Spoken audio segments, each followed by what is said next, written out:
Hi friends, నేను మీ సజ్జాన్. ఈరోజు నేను చెలక్కాయ బాదం పప్పు చెలక్కాయ ఉండలండి. ఇవి హెల్త్కి మంచిది.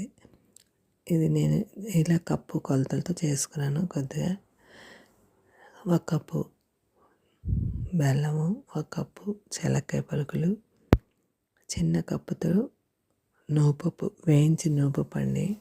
వేయించిన చెలక్కాయ పలుకులు తొక్కలు తీసుకొని ఉంచుకోవాలి. అలాగే నువ్వుపప్పు కూడా వేయించేసుకొని పక్కన పెట్టుకోవాలి. బెల్లం ఇలాగ 2 స్పూన్లు నీళ్లు వేసి ఆ బెల్లం ఇలా కరగనివ్వాలండి. ఇలా కరిగాక మనకి పాకం, ఉండపాకం రావాలి. ఇలాగా చూసారా? ఇలా ఉండపాకం వచ్చాక ఆపేసుకోవాలి. స్టవ్ ఆపేసుకొని అందులోనే మనం ఈ నువ్వుపప్పు, చెలక్కాయ పలుకులు అన్నీ వేసుకోవాలి.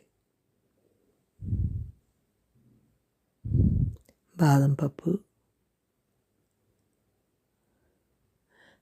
పప్పు ఇలాగా చెక్కిసుకోవాలండి. మనం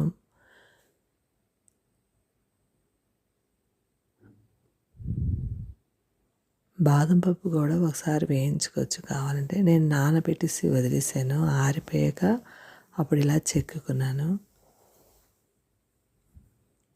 ఇలా చేసుకొని ఉండలాగా చేసుకొని పిల్లలకి పెడితే ఎంతో మంచిదండి. బాదం పప్పు కదా, డ్రై ఫ్రూట్స్ కదండి. అంతేనండి, ఎంతో టేస్టీ అయినా చెలక్కాయ పలుకు, అది బాదం పప్పు చెలక్కాయ ఉండలు రెడీ అయిపోయి. మీరు టేస్ట్ చూడండి. Thank you. సబ్స్క్రైబ్ చేయండి,